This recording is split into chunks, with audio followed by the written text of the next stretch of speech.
ఒక నెల ఒక గ్రామం 4 సందర్శనలు కార్యక్రమంలో భాగంగా పిఠాపురం నియోజకవర్గంలో అందిన ప్రతి అర్జీకి శాశ్వత పరిష్కారం చూపాలని జిల్లా కలెక్టర్ ఎంఎన్ హరీంద్ర ప్రసాద్ అధికారులను ఆదేశించారు. పిఠాపురం పాడా కార్యాలయంలో 4వ విడత పీజీఆర్ఎస్ కార్యక్రమాన్ని జిల్లా కలెక్టర్ ఎంఎన్ హరీంద్ర ప్రసాద్ నిర్వహించి ప్రజల నుంచి అర్జీలు స్వీకరించారు. 4 వారాల్లో మొత్తం 375 అర్జీలు అందగా ఈ వారం 75 అర్జీలు నమోదయ్యాయని తెలిపారు. వీటిలో ఎక్కువగా భూ వివాదాలు, రీసర్వే, మున్సిపల్ సమస్యలే ఉన్నాయని పేర్కొన్నారు. అన్ని అర్జీలపై క్షేత్రస్థాయిలో విచారణ జరిపి శాశ్వత పరిష్కారం అందించేలా చర్యలు తీసుకోవాలని అధికారులను ఆదేశించారు. అనంతరం గత 3 వారాల అర్జీల పరిష్కారంపై సమీక్ష నిర్వహించి స్వర్ణాంధ్ర లక్ష్యాల సాధనలో భాగంగా ప్రజలకు మరింత మెరుగైన సేవలు అందించాలని సూచించారు. పెన్షన్లు, అన్న క్యాంటీన్లు, పరిశుభ్రత, దీపం, రైస్ కార్డుల తదితర సేవల్లో సమర్థవంతంగా పనిచేయాలని అధికారులకు స్పష్టం చేశారు.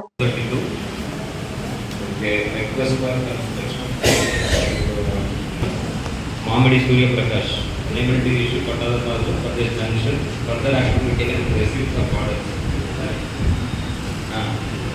We should pretty follow the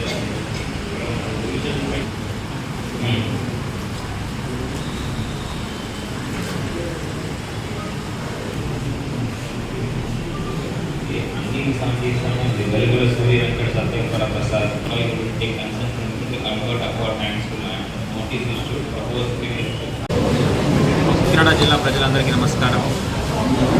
ఈరోజు ప్రతి నెల ఒక నియోజకవర్గం తీసుకొని 4 సార్లు శుక్రవారం ఆ నియోజకవర్గంలో మనం పీజీఆర్ఎస్ కార్యక్రమం నిర్వహిస్తున్నాము. దాంట్లో భాగంగా 4వ వారం పిఠాపురం నియోజకవర్గంలో పీజీఆర్ఎస్ కార్యక్రమం నిర్వహించడం జరిగింది. ఈ పీజీఆర్ఎస్ కార్యక్రమంలో గత నెల 4 వారాలు మొత్తం కలిపి 375 దరఖాస్తులు మనం స్వీకరించడం జరిగింది. ఈ పెటిషన్స్ అన్నీ కూడా పకడ్బందీగా పూర్తి స్థాయి విచారణ జరిపి ప్రజలకున్న సమస్యల్ని మనము రిజాల్వ్ చేయడానికి కృషి చేయడం జరుగుతుంది. ఈ వారం తీసుకుంటే దాదాపు 75 దరఖాస్తు అర్జీలు మనకి రావడం జరిగింది. ఈ అర్జీలన్నీ కూడా ప్రధానంగా మున్సిపాలిటీకి సంబంధించి, అదేవిధంగా భూ వివాదాలు, రీసర్వేలో గతంలో జరిగిన సమస్యల గురించి ఎక్కువగా రావడం జరిగింది. వీటిని అన్నింటినీ కూడా క్షేత్రస్థాయికి అధికారులు స్వయంగా వెళ్ళి అక్కడ ఉన్న వాస్తవ పరిస్థితిని తెలుసుకొని ప్రజలకి అనుకూలంగా వారు సమస్యలు పరిష్కరించే విధంగా చర్యలు చేపట్టడం జరుగుతుంది. గౌరవ ఉప ముఖ్యమంత్రి ఆదేశాల మేరకు ఈ కార్యక్రమంలో కాన్స్టిట్యుయెన్సీ స్థాయి అధికారులు అందరూ కూడా పాల్గొనడం జరిగింది. వాళ్ళకి ఈ పీజీఆర్ఎస్తో పాటు ఏదైతే మనము స్వర్ణ ఆంధ్ర సాధనలో భాగంగా ఈ పర్ఫార్మెన్స్ ఇండికేటర్స్ మానిటర్ చేస్తున్నాము, ఆ కేపీఐస్ మీద కూడా ప్రతి ఒక్క శాఖ దృష్టి పెట్టాలని చెప్పడం జరిగింది. దాంతో పాటు పాజిటివ్ పబ్లిక్ పర్సెప్షన్, ప్రజా అభిప్రాయ సేకరణ ద్వారా తీసుకుంటున్న ఫీడ్బ్యాక్ని ప్రతి ఒక్క సిబ్బంది కూడా సీరియస్గా తీసుకొని ప్రజల మధ్యలో ప్రభుత్వం అందించే సేవల్లో పూర్తి సంతృప్తి వచ్చే విధంగా వారు ఒక పనితీరు ఉండాలని వాళ్ళకి వివరణ ఇవ్వడం జరిగింది. గత నెల కన్నా రాబోయే నెలలో ఇంకా మెరుగైన సేవలు, పెన్షన్లు కానీ, అన్నా క్యాంటీన్ కానీ, గ్రామ నగర ప్రాంత పరిశుభ్రత కానీ, దీపం సమస్యలు కానీ, రైస్ కార్డ్స్ సరఫరా కానీ అన్నీ కూడా చూడవలసిందిగా వాళ్ళకి ఆదేశాలు జారీ చేయడం జరిగింది. సో రాబోయే నెల వేరే నియోజకవర్గంలో ఈ కార్యక్రమం కొనసాగుతుంది. బట్ ఏదైతే ఈ 375 అర్జీలు వచ్చినాయో ఇవి ఎప్పటికెప్పుడు రివ్యూ చేస్తూ మొత్తం అన్ని అర్జీలు కూడా మనం పరిష్కారం చేయడం జరుగుతుంది. వార్తలను ముఖ్యాంశాలు మరోసారి.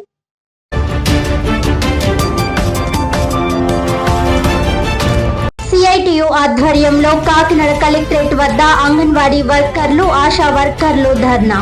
స్కీమ్ వర్కర్లను 4వ తరగతి ఉద్యోగులుగా గుర్తించి రెగ్యులర్ చేయాలని డిమాండ్.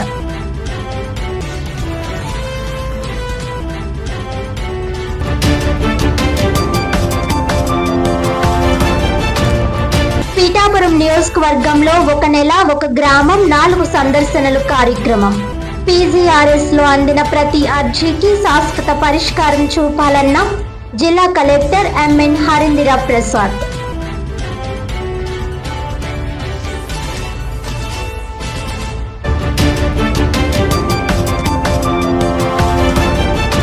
కాకినాడ జిల్లా పర్యటనలో భాగంగా పలు అభివృద్ధి పనులను పరిశీలించిన జలవనరుల శాఖ మంత్రి డాక్టర్ నిమ్మల రామానాయుడు. తొండంగి మండలం బెండపొడి, శంఖవరం మండలం ఆర్ఎంపూడి వద్ద జాతీయ రహదారి క్రాసింగ్ల వంతెన నిర్మాణ పనులను వేగవంతం చేయాలని ఆదేశం.